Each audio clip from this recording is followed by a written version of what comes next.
नमस्कार, मैं रविश कुमार। गोदी मीडिया के जितने एंकर अमेरिका गए हैं उनमें से एक चौथाई भी या एक या दो ही मणिपुर गए होते तो आज देश को पता चलता कि इस राज्य में 45 दिनों से क्या हो रहा है।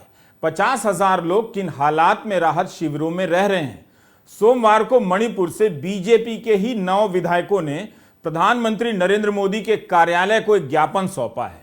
इसमें से 8 बीजेपी के विधायक हैं और एक निर्दलीय, लेकिन सभी मैतेई समुदाय के हैं।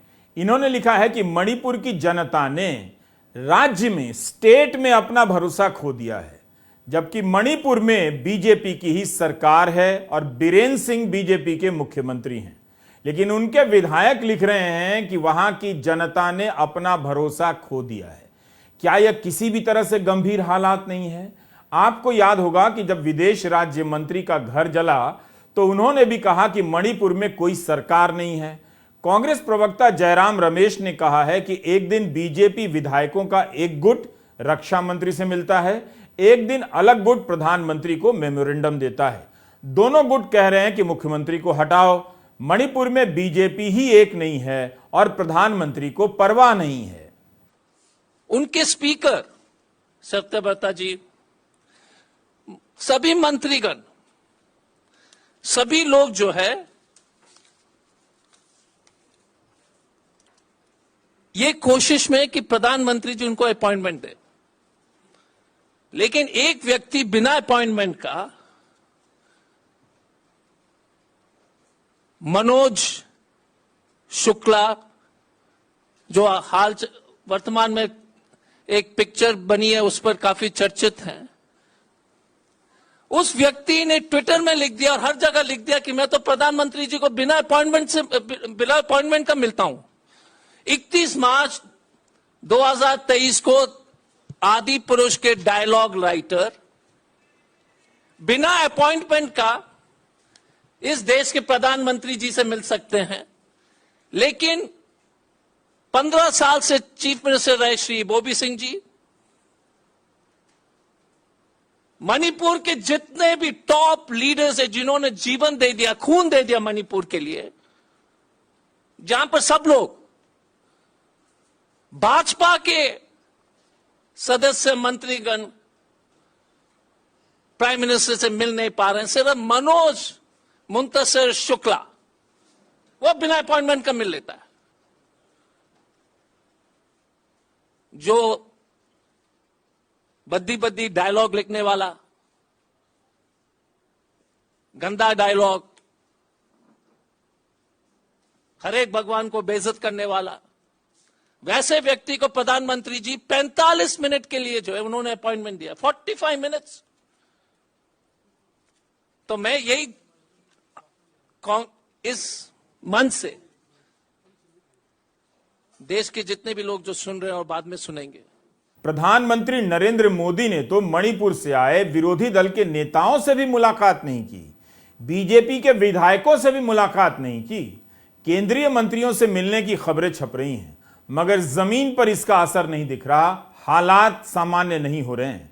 26 मई से लेकर 31 मई तक गृहमंत्री का दौरा हुआ, उसके बाद अब 20 दिन होने को आए हैं और वहां स्थिति सामान्य नहीं है। जो घोषणाएं हुई उनका क्या हुआ किसी को पता नहीं। अमित शाह दोबारा क्यों नहीं गए वही बेहतर बता सकते हैं। अभी टीवी पर अमेरिका चलेगा ताकि गांव में छवि बनाई जाए कि नरेंद्र मोदी ग्लोबल लीडर हो गए हैं। अमेरिका का यह कवरेज और कवरेज में ड्रामा, यह सब कुछ हिंदी प्रदेश के दर्शकों के लिए हो रहा है। आप मेरी बात लिखकर रख लीजिए। मिजोरम से राज्यसभा सांसद के वेनलेलवना ने मणिपुर में राष्ट्रपति शासन लगाने की मांग की है और कहा है कि राज्य में जो हिंसा हो रही है उसके लिए केंद्र सरकार जिम्मेदार है। टाइम्स ऑफ इंडिया से बातचीत में वेनलेलवना ने कहा है कि केंद्र सरकार को मणिपुर में एन बीरेन सिंह के नेतृत्व वाली सरकार को हटा देना चाहिए ताकि केंद्रीय बल बेहद पक्षपाती मणिपुर पुलिस को अपनी कमांड में लेकर राज्य में हो रही जातीय हिंसा को रोक सकें। उन्होंने कहा कि मैतेई लोगों और पहाड़ी जनजातियों के लिए एक अलग प्रशासन के बिना लंबे समय तक शांति लाना असंभव होगा। उन्होंने दोनों समुदायों के बीच शांति सुनिश्चित करने के लिए केंद्रीय बलों के साथ इंफाल घाटी और पहाड़ी क्षेत्रों के बीच एक बफर जोन बनाने का सुझाव दिया है। प्रधानमंत्री नरेंद्र मोदी के कार्यकाल के 9 वर्ष पूरे हो गए और इस 9वें वर्ष में मणिपुर की यह हालत है। कुकी समुदाय के लोग चाहते हैं कि उनके इलाके को अलग प्रशासनिक इकाई के रूप में मान्यता दी जाए। मैतेई इसका विरोध कर रहे हैं, जबकि पूर्वोत्तर में ऐसी 10 इकाइयां पहले से मौजूद हैं। बीजेपी और केंद्र की इस पर क्या राय है, कोई बोल ही नहीं रहा। मणिपुर पर हमारी इस त्वरित टिप्पणी में हम कुछ महत्वपूर्ण घटनाक्रमों का जिक्र करना चाहते हैं ताकि मणिपुर आपकी चर्चाओं से या नजरों से गायब ना हो। मणिपुर के दोनों समुदाय मैतेई और कुकी प्रधानमंत्री की तरफ देख रहे थे और प्रधानमंत्री ने उनकी तरफ देखा भी नहीं। नतीजा एक वीडियो पिछले दिनों खूब वायरल हुआ जिसमें लोग मन की बात के समय रेडियो पटक कर तोड़ रहे हैं। यह कार्यक्रम प्रधानमंत्री से कितना जुड़ा है आप जानते हैं। इस पर एक डॉक्यूमेंट्री बनी जिसका voice over narration Manoj Muntashir जैसे योग्य संवाद लेखक ने किया है, यह भी आपको बता चुका हूं। इसके 100वें एपिसोड पर राष्ट्रीय जयंती टाइप का समारोह मनाया गया, यह भी दिखा चुका हूं। मगर यहां लोग रेडियो पटक रहे हैं जब मन की बात का प्रसारण हो रहा है। अब जब बीजेपी के विधायक ही कह रहे हैं कि मणिपुर की जनता का राज्य में भरोसा नहीं रहा, तब फिर मुख्यमंत्री बीरेंद्र सिंह की सरकार बर्खास्त कर राष्ट्रपति शासन क्यों नहीं लगाया जा रहा है? बीजेपी के कुकी विधायक भी बीरेंद्र सिंह से नाराज हैं और चाहते हैं कि वे हटा दिए जाएं। जब बीजेपी के ही विधायकों का मुख्यमंत्री में भरोसा नहीं, तब आप समझ सकते हैं कि पार्टी अंदर से दो फाड़ हो चुकी है और राज्य में क्या हालत होगी। यह पहला मौका है जब इस हालत के लिए बीजेपी राहुल गांधी पर आरोप नहीं लगा रही। अगर मणिपुर में इस वक्त कांग्रेस की सरकार होती तब भी मणिपुर पर चर्चा नहीं होती। दिन रात राहुल गांधी को ललकारा जाता और उन्हें गालियां दी जाती। तो आपने ये फोटो देख लिया, बीजेपी के कुकी विधायक भी मुख्यमंत्री के खिलाफ हैं, बीजेपी के मैतेई विधायक भी मुख्यमंत्री के खिलाफ हैं। बीजेपी के नेता हैं संबित पात्रा जो पूर्वोत्तर के संयोजक बनाए गए हैं। इनके ट्विटर हैंडल पर मणिपुर को लेकर अगर आप जानकारी हासिल करना चाहें तो शायद ही कुछ मिल जाए। खबरों में आता है कि असम के मुख्यमंत्री हिमंता बिस्वा शर्मा भी कई संगठनों से मिल रहे हैं, फिर भी शांति बहाल नहीं हुई। बीजेपी के राष्ट्रीय अध्यक्ष जेपी नड्डा ने हाल के दिनों में जब हिंसा चल रही थी मणिपुर में, असम और त्रिपुरा में कई सभाएं की हैं, मगर मणिपुर नहीं जा सके। यह हाल है बीजेपी का जो दावा करती है कि वो देश चलाना जानती है, मजबूती से निर्णय लेती है। उसके 9 साल के कार्यकाल के बाद मणिपुर की यह तस्वीर आप देख रहे हैं।